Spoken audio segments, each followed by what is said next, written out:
بسم اللہ الرحمن الرحیم۔ سفر ہدایت میں آپ سب کو خوش آمدید۔ ہم سفروں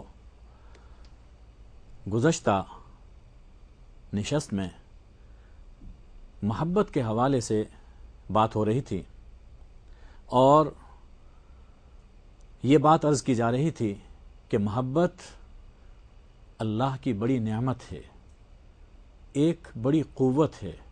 اس کا اگر صحیح استعمال کیا جائے تو یہی محبت انسان کے لیے زندگی کی راہوں کو آسان کر دیتی ہے، انسان کے لیے اس کی منزل قریب کر دیتی ہے، اور اگر اسی قوت کا غلط استعمال کیا جائے تو پھر یہی چیز انسان کے لیے تباہی اور بربادی کا باعث بھی بنتی ہے۔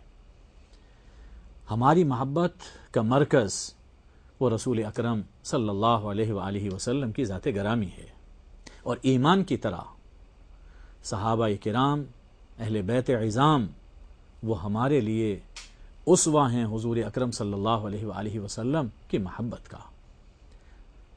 صحابہ کرام کی زندگی میں ہم یہ پڑھتے ہیں کہ انہوں نے دنیا کی ہر تکلیف برداشت کی، مصیبتوں کے پہاڑ ان پر ٹوٹے، لیکن ان کی قدم نہیں ڈگمگائے، اور ان تمام کلفتوں کو، تمام مشقتوں کو بڑی آسانی سے جھیل گئے۔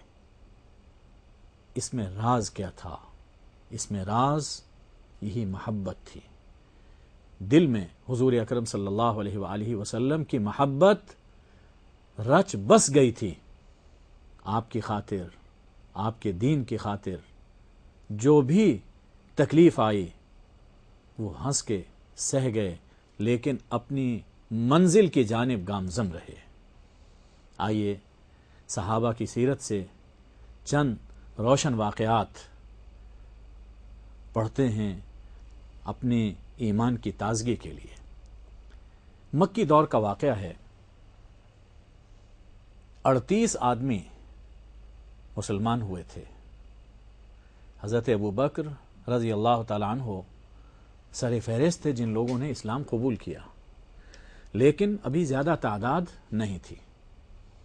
ایک دن حضرت ابوبکر رضی اللہ تعالیٰ عنہ کے جی میں آیا کہ اللہ نے جو نور ہمیں عطا فرمایا ہے اس کو پھیلانے کی کوشش کرنی چاہیے۔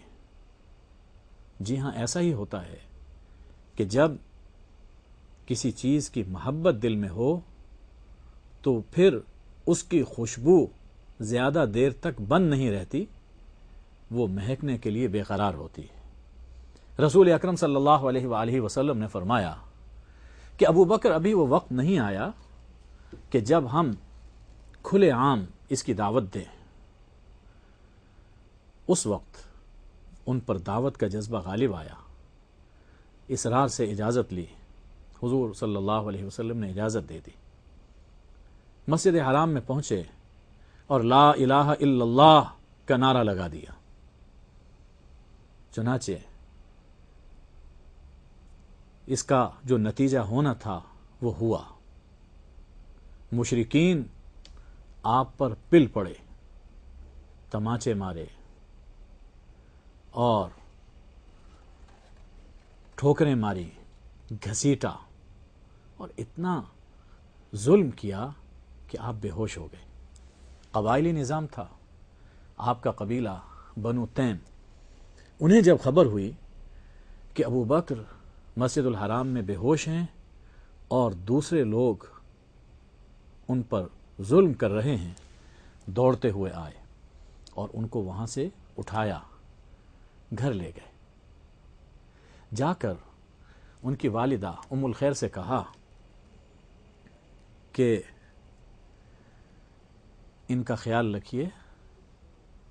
انہوں نے پانی کے چھینٹے مارے۔ کچھ دیر گزری تو پوچھتے ہیں کہ رسول اللہ صلی اللہ علیہ وسلم کہاں ہیں، ان کا کیا حال ہے؟ اس پر قبیلے کے لوگ بگڑ گئے اور کہا کہ جن کی وجہ سے آج یہ دن انہیں دیکھنا پڑ رہا ہے، یہ ہوش میں آتے پھر انہی کا نام لیتے ہیں۔ وہ لوگ وہاں سے چلے گئے۔ انہیں کیا معلوم کہ جو محبت دل کی گہرائیوں میں اتر جائے وہ ظالموں کے ظلم سے نکالی نہیں جا سکتی۔ قبیلے کے لوگ تو چلے گئے، لیکن ماں تو ماں ہی تھی۔ انہوں نے کہا کہ ان کا کھانا پینا بند کر دیں، تاکہ جب کھانے کو کچھ نہیں ملے گا تو ان کے ہوش ٹھکانے آ جائیں گے اور اس محبت سے، اس دعوت سے یہ رک جائیں گے۔ ماں ہی ہوتی ہے۔ قبیلے والوں کے جانے کے بعد وہ کھانا لے آئی، لیکن ادھر حضرت ابو بکر تھے۔ کہنے لگے کہ فَإِنَّ لِلَّهِ اللہ اذوق طعاما ولا اشرب شرابا او آتی رسول اللہ صلی اللہ علیہ وآلہ وسلم، کہ اماں وہ تو کہہ گئے ہیں کہ کھانا مت دینا، میں نے تو پہلے قسم اٹھا رکھی ہے کہ جب تک میں حضور پرنور صلی اللہ علیہ وآلہ وسلم کا چہرہ انور دیکھ نہیں لیتا، نہ کوئی لقمہ چکھوں گا، نہ پانی کا کوئی گھونٹ پیوں گا۔ چنانچہ کھانے پینے سے انکار کر دیا۔ حضرت عمر رضی اللہ تعالی عنہ کی ہمشیرہ جو مسلمان ہو چکی تھیں، انہیں پتہ چلا، وہ بھی آئیں اور آ کر بتایا کہ حضور اکرم صلی اللہ علیہ وآلہ وسلم عافیت سے ہیں، خیریت سے ہیں۔ حضرت ابو بکر کو سہارا دے کر اس حال میں حضور صلی اللہ علیہ وآلہ وسلم کے پاس لے جایا گیا۔ آپ نے ابو بکر کو آتے ہوئے دیکھا اور اس حال میں دیکھا کہ میرے دین کی خاطر، میری محبت میں آج ان کے ساتھ یہ برا سلوک ہوا ہے، تو تیزی سے اٹھے، ان کا استقبال کیا، ان کا چہرہ اپنی گود میں لیا، اور پھر حضور اکرم صلی اللہ علیہ وسلم کے آنسو ابو بکر کے چہرے پر گر رہے تھے۔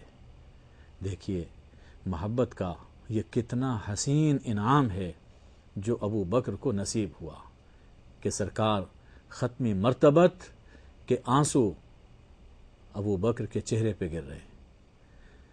یہ محبت نے ایک اور مرتبہ بھی انہیں انعام دلوایا کہ غار ثور میں جب حضور اکرم صلی اللہ علیہ وسلم کی محبت میں وہ بے حس و حرکت بن کر بیٹھے ہوئے تھے اور سانپ کو روک رہے تھے اور سانپ ڈس رہا تھا، لیکن اس اندیشے سے کہ میری حرکت سے حضور صلی اللہ علیہ وآلہ وسلم کے آرام میں کہیں خلل نہ پڑ جائے، ان کی آنکھوں سے آنسو بہے۔ حضور کی آنکھ کھلی تو آپ نے اپنا لعاب دہن ایڑی پہ لگایا، چہرے سے لے کر پاؤں تک۔ ابو بکر وہ شخصیت ہیں کہ جو حضور اکرم صلی اللہ علیہ وآلہ وسلم کی محبت کے مورد ہیں، اور آپ کے الطاف اور آپ کی عنایات وہ ابو بکر کو حاصل ہو رہی ہیں۔ تو یہ محبت کا وہ صلہ تھا جو حضرت ابو بکر کو حاصل ہوا۔ صحابہ میں ہمیں حضرت سعد ابن ربی کا ایک تابندہ نام نظر آتا ہے۔ غزوہ احد میں سعد بن ربی زخموں سے چور میدان میں گرے ہوئے ہیں۔ جب مشرکین چلے گئے، حضور اکرم صلی اللہ علیہ وسلم نے صحابہ کی خبرگیری شروع کی تو زید بن ثابت سے فرمایا کہ جاؤ پتہ کرو کہ سعد کہاں ہیں۔ ڈھونڈتے ہوئے گئے۔ اس وقت کیفیت یہ تھی کہ روح پرواز کرنے کے قریب تھی۔ انہوں نے حضور اکرم صلی اللہ علیہ وآلہ وسلم کا پیغام پہنچایا، سلام پہنچایا، اور یہ کہا کہ رسول اللہ صلی اللہ علیہ وسلم پوچھتے ہیں کیف تجدک الآن، اس وقت آپ اپنی کیا کیفیت محسوس کرتے ہیں؟ آپ دیکھیے یہ وہ وقت ہے جب روح پرواز کرنے والی ہے، اس دنیا سے تعلق ٹوٹنے والا ہے، کسی قسم کا کوئی لالچ وہ سامنے نہیں۔ سعد بن ربی نے یہ سلام اور پیام سنا تو جواب میں وعلیک السلام کہا، لانے والے کو بھی سلام کہا، اور اس کے بعد یہ کہا کہ میری طرف سے یہ جا کر خدمت والا میں عرض کر دیں کہ یا رسول اللہ انی لاجد الآن ریح الجنہ، اس وقت میں جنت کی خوشبو سونگھ رہا ہوں۔ اور ساتھ اپنی قوم کے لیے ایک پیغام دیا کہ میری قوم انصار سے جا کر یہ کہہ دیجئے کہ جب تک تمہارے جسم میں جان ہے، کوئی آنکھوں میں ایک پتلی بھی حرکت کر رہی ہے، اگر رسول اللہ صلی اللہ علیہ وآلہ وسلم پر کوئی آنچ آتی ہے تو قیامت میں آپ اللہ کے سامنے سرخرو نہیں ہو سکیں گے۔ جب تک تمہارے دم میں دم ہے، اپنی جانیں حضور پر قربان کرتے جاؤ، یہی کامیابی ہے۔ حضور صلی اللہ علیہ وآلہ وسلم کو جب سعد کا یہ سلام اور پیام پہنچا اور اپنی قوم کے لیے یہ وصیت پہنچی تو آپ نے اس محبت کا کتنا خوبصورت انعام عطا فرمایا۔ ارشاد فرمایا کہ جیتے ہوئے بھی، زندگی میں بھی میرا وفادار اور مرتے ہوئے بھی میرا وفادار اور میرا جانثار رہا۔ حضور اکرم صلی اللہ علیہ وآلہ وسلم کی یہی محبت ہے جو ہمیں اس دنیا میں بھی کامیابی کی منزل تک پہنچا سکتی ہے اور آخرت میں بھی ہمیں نجات دلوا سکتی ہے۔ اسی حوالے سے کچھ باتیں مزید عرض کی جائیں گی، لیکن ایک چھوٹا سا پڑاؤ لے کر ہمارے ساتھ رہیے گا۔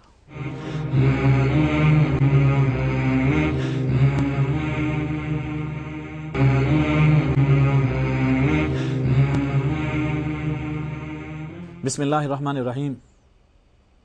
سفر ہدایت میں آپ کی دوبارہ آمد پر خوش آمدید۔ اس وقفے سے پہلے ہم حضور اکرم صلی اللہ علیہ وآلہ وسلم کی محبت کے حوالے سے صحابہ کرام کی زندگی سے اپنے لیے روشن مثالیں تلاش کر رہے تھے۔ سیرت میں ایک اور واقعہ بڑا عجیب ملتا ہے۔ یہ سن 4 ہجری کا قصہ ہے۔ کچھ لوگ حضور اکرم صلی اللہ علیہ وسلم کی خدمت میں حاضر ہوئے اور کہا کہ ہم نے اسلام قبول کر لیا، ہمیں کچھ صحابہ دیجئے جو ہمیں دین سکھائیں، ہمیں دین پڑھائیں۔ حضور صلی اللہ علیہ وآلہ وسلم نے 10 صحابہ ان کے ساتھ بھیج دیے۔ ان لوگوں نے راستے میں غداری کی اور ان صحابہ کو شہید کیا۔ ان میں سے 2 کو گرفتار کر کے مکہ لے گئے اور وہاں غزوہ بدر میں جن کے اعزاء قتل ہوئے تھے مشرکین میں سے، ان کے ہاتھ جا کر بیچ ڈالا۔ انہی میں ایک صحابی ہیں زید ابن دسنہ رضی اللہ تعالی عنہ۔ ان کے وہاں صفوان جو جنگ بدر میں امیہ بن خلف مارا گیا تھا، ان کا بیٹا تھا یہ صفوان، اس نے خرید لیا اور اپنے باپ کا بدلہ لینے کے لیے زید بن دسنہ رضی اللہ تعالی عنہ کو قتل کرنے کا پروگرام بنایا۔ حرم کی حدود میں تو قتل نہیں کیا جا سکتا تھا، تنعیم میں لے گئے۔ یہ تنعیم وہی جگہ ہے جہاں آج مسجد عائشہ رضی اللہ عنہا واقع ہے اور جہاں سے مکہ میں رہنے والے عمرے کا احرام باندھ کر عمرہ کرتے ہیں۔ تو تنعیم میں لے گئے، اب وہاں بہت لوگ جمع ہو گئے۔ انہی میں ابو سفیان ابن حرب بھی تھا جو اس وقت تک مسلمان نہیں ہوا تھا۔ اب تماشا کر رہے ہیں، نظر آ رہا ہو کہ اب مجھے قتل کیا جائے گا۔ اس وقت انسان کی کیا کیفیت ہوتی ہے ہم سمجھ سکتے ہیں۔ انسان جائزہ لیتا ہے اور کبھی پچھتاتا ہے کہ کاش میں یہ کام نہ کرتا، میں اس دعوت کو قبول نہ کرتا تو میری جان بچ جاتی۔ لیکن زید کا معاملہ اس سے بالکل مختلف۔ ابو سفیان نے پرکھنے کے لیے ایک بات کہی کہ زید یہ بتاؤ کہ اگر ہم تمہیں چھوڑ دیں اور تمہاری جگہ محمد صلی اللہ علیہ وآلہ وسلم کو قتل کر دیں تو کیسا رہے گا؟ حضرت زید اس پہ مسکرائے اور فرمایا کہ ابو سفیان تم قتل کی بات کرتے ہو، مجھے تو یہ بھی گوارا نہیں کہ میں زندہ رہوں اور میرے محبوب صلی اللہ علیہ وآلہ وسلم کے پاؤں میں کانٹا چبھ جائے۔ ہم اپنا سب کچھ حضور اکرم صلی اللہ علیہ وآلہ وسلم پر قربان کرتے ہیں۔ چنانچہ انہوں نے شہادت قبول کی، لیکن حضور کی محبت سے انحراف نہیں کیا، بغاوت دین سے نہیں کی۔ صاحبو، حضور اکرم صلی اللہ علیہ وآلہ وسلم کی یہ جو محبت ہے، اس سے ہمیں کیا ملے گا؟ ایک نظر اس پر بھی۔ اس محبت کے صلے میں جیسا کہ عرض کیا جا چکا، دنیا میں بھی کامیابی ہے اور آخرت میں بھی نجات ہے۔ آخرت کی نجات کے حوالے سے ایک روایت نہایت ہی ایمان افروز، حضرت انس رضی اللہ تعالی عنہ فرماتے ہیں کہ ایک دن ایک صاحب حضور اکرم صلی اللہ علیہ وآلہ وسلم کی خدمت میں حاضر ہوئے اور عرض کی کہ یا رسول اللہ متی الساعہ، قیامت کب آئے گی؟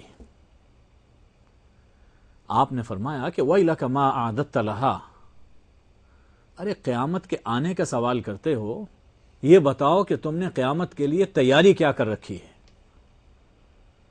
یہاں ذرا رک کر ہم اپنے احوال کا بھی جائزہ لیں۔ ہم بھی اکثر ایسے سوالات کی ٹوہ میں لگے رہتے ہیں کہ جن کا ہمیں کوئی فائدہ نہیں ہوتا۔ قیامت کے بارے میں اکثر ایک کھوج، ایک کرید رہتی ہے، اور آپ کو یاد ہوگا کہ گزشتہ دسمبر میں پوری دنیا میں ایک خوف اور ایک سراسیمگی پھیلی ہوئی تھی۔ وہ لوگ جنہیں بہت تعلیم یافتہ کہا جاتا ہے، وہ بھی بنکروں میں گھسے ہوئے تھے کہ قیامت آ رہی ہے۔ لیکن قیامت آئے گی، جب بھی آئے گی، اس کے بعد کیا ہوگا، اس کے لیے ہم فکر نہیں کرتے۔ اصل ضرورت اس بات کی ہے کہ قیامت کے آنے کا وقت اس بارے میں فکر کرنے کی بجائے یہ سوچا جائے کہ جب آ جائے گی تو پھر کیا ہوگا، پھر ہماری نجات کی کیا صورت ہے۔ تو یہی بات حضور اکرم صلی اللہ علیہ وآلہ وسلم نے انہیں فرمائی کہ تم نے قیامت کے لیے تیاری کیا کر رکھی ہے۔ اس پر انہوں نے عرض کی کہ یا رسول اللہ، میرے پاس کوئی نفل عبادتوں کا تو کوئی ایسا ذخیرہ نہیں، کوئی ایسی خاص تیاری نہیں ہے، لیکن اتنی بات ہے کہ انی احب اللہ و رسولہ، کہ میرا دل اللہ اور اس کے رسول صلی اللہ علیہ وآلہ وسلم کی محبت سے لبریز ہے۔ اس پر حضور اکرم صلی اللہ علیہ وسلم نے فرمایا کہ انت مع من احببت، اس دنیا میں تم جس سے محبت کرتے ہو، قیامت میں اسی کے ساتھ ہوگے۔ حضرت انس فرماتے ہیں کہ یہ ایسی بات آپ نے ارشاد فرمائی کہ اسلام کے بعد، ایمان کے بعد ہمیں کسی بات سے اتنی خوشی نہیں ہوئی جتنی خوشی حضرت صلی اللہ علیہ وآلہ وسلم کے اس ارشاد سے ہوئی، اس لیے کہ ہم سب کے دل حضور کی محبت سے معمور تھے، اور آپ نے فرما دیا کہ جو جس سے محبت کرتا ہے قیامت میں اسی کے ساتھ ہوگا۔ تو ہمیں اس دنیا کی طرح آخرت میں بھی حضور کی رفاقت کا یہ مجدہ حاصل ہوا، اس سے ہم نہایت ہی فرحاں اور شاداں ہوئے۔ اس جملے میں ہمارے لیے ایک تنبیہ بھی ہے کہ جن سے محبت، قیامت میں انہی کا ساتھ۔ ہم اپنی محبتوں کا جائزہ لیں کہ کس کس سے محبت کرتے ہیں، کہیں ایسا نہ ہو کہ یہ محبت ہمیں المناک انجام سے دوچار کر دے۔ تو آج یہ بات کی جا رہی ہے کہ قیامت میں یہ محبت، حضور اکرم صلی اللہ علیہ وسلم کی محبت ہمارے لیے نجات کا سبب، اور اس دنیا میں بھی حضور صلی اللہ علیہ وسلم کی محبت وہ ہمیں ہدایت اور نجات وہ عطا کرتی ہے۔ اس کے لیے قرآن مجید کی ایک آیہ کریمہ ہمارے سامنے ہے، سورہ توبہ آیت نمبر 24۔ اس میں اللہ نے 8 دنیاوی محبتوں کا ذکر فرمایا کہ آپ کہہ دیجئے کہ اگر تمہارے ماں باپ، تمہارے بیٹے، تمہارے بھائی، تمہاری بیویاں، تمہارا کنبہ قبیلہ، اور وہ مال جو تم نے کما رکھا ہے، اور وہ بزنس جس کی مندی کا تمہیں دھڑکا لگا رہتا ہے، اور وہ بنگلے اور کوٹھیاں جن کی محبت تمہارے دل میں ہے اور جن میں رہنا تم پسند کرتے ہو، اگر یہ سب چیزیں، یہ دنیا کی سب چیزیں، یہ دنیا کے سب رشتے، ان کی محبت تمہارے دل میں اللہ اور اس کے رسول صلی اللہ علیہ وآلہ وسلم اور اس کی راہ میں جہاد سے زیادہ عزیز ہیں، ان کی محبت اللہ، رسول اور جہاد کی محبت سے بڑھ کر ہے، فَتَرَبَّصُوا حَتَّى يَأْتِيَ اللَّهُ بِأَمْرِهِ، تو پھر انتظار کرو یہاں تک کہ اللہ اپنا حکم اور اپنا فیصلہ نافذ کر دے اور اللہ کا عذاب آ جائے۔ پھر یہ فرمایا کہ وَاللَّهُ لَا يَهْدِي الْقَوْمَ الْفَاسِقِينَ، اللہ فاسق قوم کو راہ نہیں دکھایا کرتا، ہدایت نہیں دیا کرتا۔ اس سے دو باتیں ہمارے سامنے آتی ہیں۔ ایک تو یہ کہ جب دنیا کی محبت دل میں اللہ اور رسول اور دین کی محبت سے غالب ہو جائے تو انسان کامل مومن نہیں رہتا بلکہ فاسق بن جاتا ہے، اور جب فاسق ہوتا ہے کوئی شخص، اللہ کا نافرمان ہوتا ہے، تو پھر اللہ اسے ہدایت نہیں دیتا۔ دیکھیے یہاں ہدایت سے صرف آخرت کی ہدایت ہی نہیں بلکہ دنیاوی مشکلات سے نکلنے کی راہ کیا ہوگی اللہ عطا نہیں کرتا۔ اس کا معنی یہ ہوا کہ اگر اللہ اور رسول صلی اللہ علیہ وسلم اور آپ کے دین کے لیے جہد اور جہاد کی محبت دل میں غالب ہے تو اللہ اس دنیا کی زندگی میں قومی سطح پر بھی جتنی مشکلات ہیں ان سے نکلنے کی راہ وہ عطا فرماتا ہے۔ اقبال نے غالباً اسی آیہ کریمہ کے پیش نظر یہ فرمایا تھا کہ شب پیش خدا بگریستم زار، مسلمانہ چرا زارند و خارن، ندا آمد نمی دانی کے این قوم، دل دارند و محبوب ندارن۔ ایک رات میں اللہ کے سامنے زار و قطار رویا اور یہ سوال کیا، اے اللہ یہ مسلم قوم کیوں ذلیل و خوار ہو رہی ہے؟ تو جواب یہ آیا کہ اقبال کیا تم نہیں جانتے کہ اس قوم کے پاس دل تو ہے لیکن کوئی محبوب نہیں ہے۔